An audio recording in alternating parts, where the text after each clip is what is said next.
Thank you, Joan. Cáride is a cúis áthas mór an de bheith arás arís an seo iad an gáil I Scoil Sara Pádraig MacGill. It's a great pleasure to be back again once more in Donegal at the MacGill Summer School, and thank you for having me. Thanks to the committee, and thank you, Joe, for asking me to participate yet again. It's always a great pleasure and a great privilege. I shouldn't have sent that on to Joan, really, because everything that I wanted to say is in the paragraph she gave, so I can sit down now and save a bit of time if you like. Oh, no. But I suppose when the term undermining democracy is used, there's a tendency for us to think perhaps back to the way that democracy was shattered in the 1930s and the 1940s in Europe. Our imagination conjures up images of marches and rallies in Madrid or Nuremberg or in Rome. But the 21st century threat, or threats to our democracy, is real, but they're not going to manifest themselves in brown shirt or black shirt or Joan even blue shirt parades around. They're going to manifest themselves in other ways. You'll see a few pathetic neo-Nazis tramping around German or Dutch cities on a Saturday afternoon, and you will see rioting in places like Charlotte, North Carolina, but mostly these are just exhibitionism or extreme hooliganism. They're not going to bring down any elected governments, most likely. The real threat to democracy in these early years of the 21st century is not of the kind that will tear it down with direct violence. That's far too crude and far too obvious. Rather, will those threats be aimed at hollowing it out from the inside, to disempower it and to leave people with the illusion that they have a say in controlling and shaping the world in which they live and in which they will leave to their children and grandchildren. The most successful theft is when the victim doesn't realize that anything has been stolen from them. The other panelists here have dealt very knowledgeably with international aspects of this process, so I'd like to dwell for a while on some of the security aspects of our response to threats to the body politic, and in particular the response, or the lack of response, within our own state here to threats against our democracy. Maintaining our democracy and maintaining our security against threats are not quite the same thing, but they are very closely intertwined. The 19th century Irish jurist and MP John Philpott Curran is credited with the aphorism that eternal vigilance is the price of liberty. But the levels of vigilance in this state are shockingly low. The resources committed to maintaining a state of vigilance are very limited. The degree of interest shown by the political classes right across the party spectrum is pathetically low. And the structures and the lines of report that should enable our elected representatives to both supervise and support those who are supposed to be exercising vigilance on our behalf are practically non-existent. The security mechanism in the state has three principal components.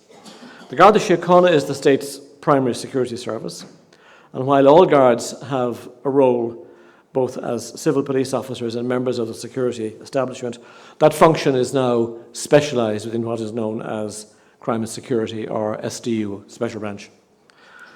The second component of state security is the intelligence core of the Defence Forces, more commonly known as G2.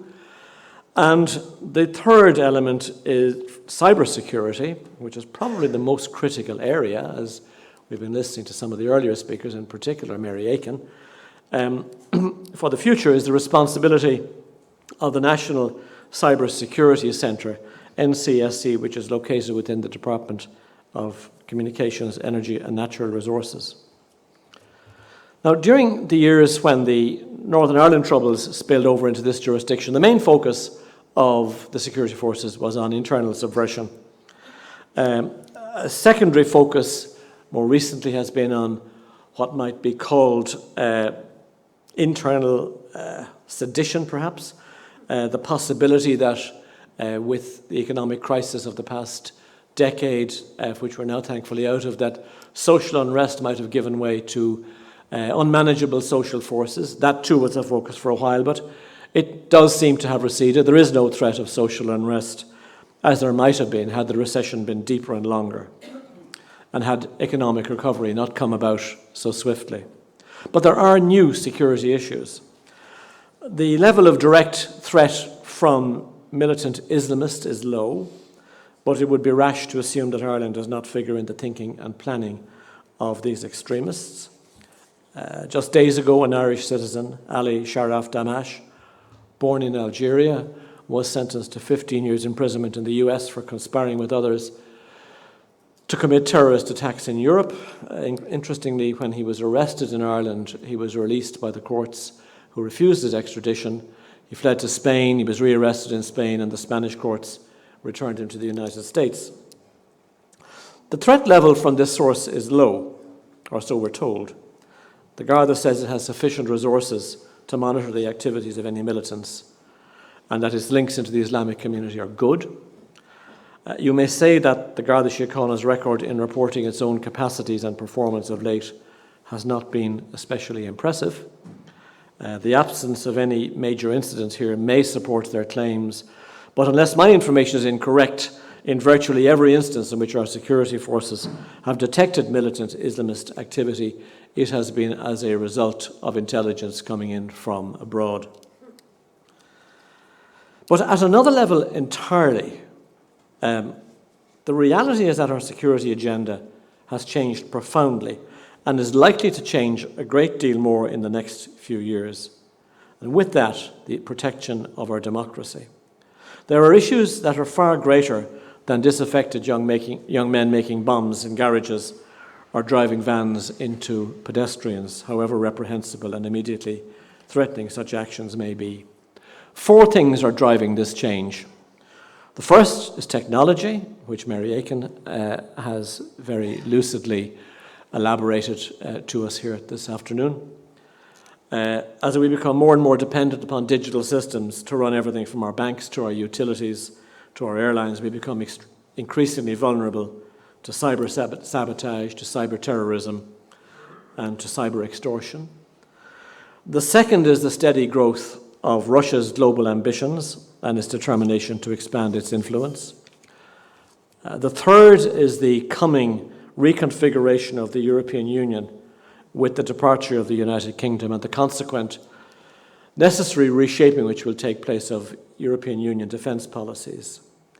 The fourth is the rise of isolationism in the United States and the weakening of American support for the maintenance of European-US defence solidarity, represented in the alliance of 29 European and North American countries in the North Atlantic Treaty Organization, which we know as NATO. For most of the lifetime of this state, we've been able to shelter behind our larger, more powerful neighbour to the east and our friends across the Atlantic to provide our security. The NATO shield has protected our skies and our waters at not a penny cost to ourselves. The security and intelligence services maintained by the UK, the USA and other friendly countries have ensured that anything we need to know about in the wider world was conveyed to our own security services. The only area in which we needed to provide an active security service and intelligence service was in relation to subversion here on the island. Not so from now on. Brexit will mean a significant divergence from the UK in our strategic economic interests, and it will mean a new political alignment for us within Europe. The EU already recognises that the NATO shield is going to diminish in its effectiveness, and it has committed a significant expansion and development of its own defence capabilities. We have already accepted that our defence forces are under strength and woefully under-equipped compared with any other country in the UK, and defence spending is going to have to double in the next 5 years. The extraordinary growth of digitalised technology and the almost total connectivity that now exists across the developed world has brought once unimaginable benefits. But because geographic location and physical distance are now effectively irrelevant, people who want to plunder us, to steal the hugely valuable intellectual properties we own our host here, to damage our utilities or destroy elements of our economy, no longer have to actually come here. They can do these things from anywhere on the planet. They need never leave their homes if they have the right equipment, knowledge and skills. The most dangerous subversive in 2018 is not some fellow with a balaclava and a pipe bomb or a bearded jihadi driving a truck. It is most likely to be the skilled operative of a government somewhere that wants to influence our political, social or economic interests. Or it could be a highly intelligent kid in a bedroom in California or Karachi or Kilkenny. It is important that we recognise both our vulnerability in a world where political certainties that pertain for 40, 50 or 60 years or no more, as well as our attractiveness to people who want to shape the world to their own economic, social and strategic purposes. We host almost all of the planet's leading technology corporations. We have free access to Europe and hopefully continuing free access to the UK. We are the softest part of the soft underbelly of both the UK and the EU. And we are the undefended gateway to a huge proportion of the West's IT services and industries. So the question has to be asked, are we able to cope with these realities, with these responsibilities?